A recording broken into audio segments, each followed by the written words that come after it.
Семенович, благодарю за вопрос, но мне кажется, что то, что построено сегодня в России, это на самом деле некая химера. То есть это и не рынок, и не административная экономика, это некое такое феодальное крепостническое общество с таким доминированием, как уже было сказано, сырьевого, олигархического, низкопередельного, много офшорного капитала. Поэтому, когда мы выбираем между, собственно говоря, одной системой, которая находилась в состоянии уже разрушения, деградации и, собственно говоря, разложения, и другой системой, которая не является некой конструктивной, созидательной альтернативой, мне кажется, что нам просто нужно создать некую третью альтернативу, а не искать выход вот именно, знаете, между там, дном и черным куда-то Малевич. Там меня спрашивали, как это радиостанция. Вот, а переходя к вопросу о том, что я хотел сказать, ну вот у нас есть такой раздаточный материал, есть 12-я страница, и в принципе приведены некоторые цифры. Но мне кажется, что имеет смысл добавить немножечко, знаете, как бы пару ложек дегтя в этот далеко не мед. И если мы посмотрим за динамику ключевых макроэкономических показателей с 90 по 96 год, по 98 год, то на самом деле картинка станет гораздо хуже и гораздо ужаснее того, что здесь приводится. Ну, сокращение ВВП тогда будет не 18%, а 45-46%. Промышленное производство у нас упадет уже не на, насколько здесь написано, 20%, а примерно на 60%. Обрабатывающие отрасли промышленности, то есть более-менее высокие переделы с высокой долей добавленной стоимости упали примерно на 80%, то есть в 5 раз. Инвестиции в основной капитал упали около 80%. 97-98 году, и, кстати, по этому показателю мы до сих пор не отжались и не вернулись на докризисный уровень, примерно на треть ниже. Про население, ну как вы знаете, или даже ЮНКТАД и ООН признавали, что в 90-е годы произошел беспрецедентный, в принципе, в современной истории погром среднего класса, и официальная нищета достигала 33-35% от населения страны, а реальная нищета, как бы, я думаю, что все в это время жили, кто-то был в школе, кто-то был в садике, кто-то был в институте, кто-то работал уже, прекрасно понимают, что нищета была далеко за 50-60%, ну, а 80-85% россиян это были, условно говоря, бедные, полубедные, нищие, полунищие. Вот. По преступности, да, там 2-3-кратный рост, по социально обусловленным заболеваемостям, таким как сифилис, СПИД, собственно говоря, разного рода другие инфекционные заболевания, рост в 5, 10, 15, 20 раз. Ну, а про самые высокие технологии, скажем, про машиностроение, станкостроение, приборостроение, судостроение, авиационное строение, кораблестроение, прочие отрасли с высокой добавленной стоимостью, ну, извините меня, там спад уже в 20, 30, 40, 50 раз, и мы до сих пор находимся по объему производства на уровне 50-х, 60-х, где-то 30-х годов.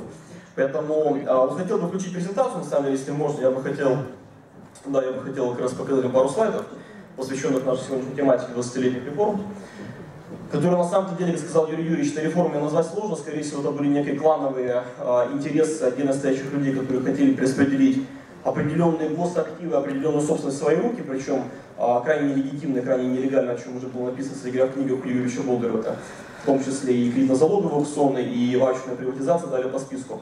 Ну, кстати, вот у нас немножко не влез график, но чтобы было понятно, вот этот период, примерно 26 лет российских реформ. Зеленая линия, которая выросла единственная примерно с 90-го года, это конечное потребление россиян.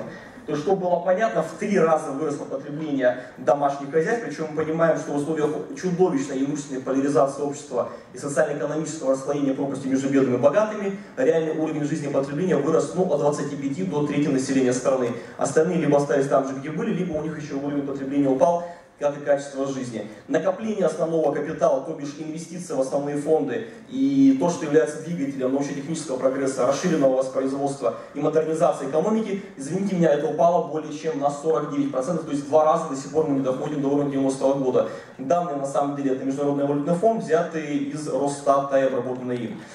Добавленная стоимость промышленности по-прежнему на 13% ниже, чем она была в 90-м году. То есть это налоги, это прибыли корпоративные, это заработные платы, это фонд амортизации инвестиций. По 2015 году спад еще отсюда примерно на 6% вниз ушел. Благодаря чему наращивалось потребление? Благодаря скачкообразному росту экспорта и, безусловно, импорта. То есть в условиях падения внутреннего производства потребление наращивать возможно только за счет подсаживания на иглу, с одной стороны, внешних займов, зарубежных технологий, иностранного капитала, ну и, собственно говоря, иностранных товаров инвестиционного назначения, либо потребительского назначения.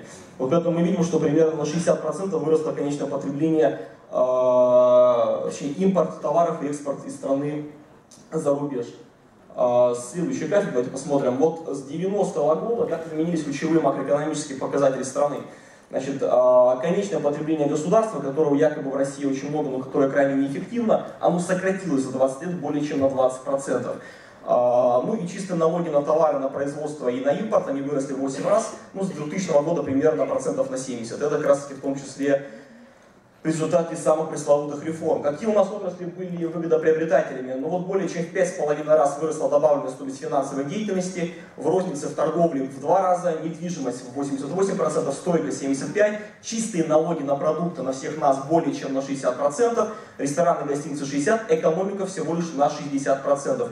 Поэтому если посмотрите наверх, то образование, сельское хозяйство, госуправление, здравоохранение... Ваше время заканчивается. Да, прошу прощения, заканчиваю. То есть у нас очень однобокая структура экономики, в которой действительно зарабатывают деньги те, извлекают прибыль только те, кто либо на трубе, либо зарабатывают на распродаже минерального сырья, либо на прокручивании нефтедолларов в российской финансовой системе в бюджете, либо в сфере услуг, ну и иностранного зарубежного капитала, в том числе горячего. Благодарю.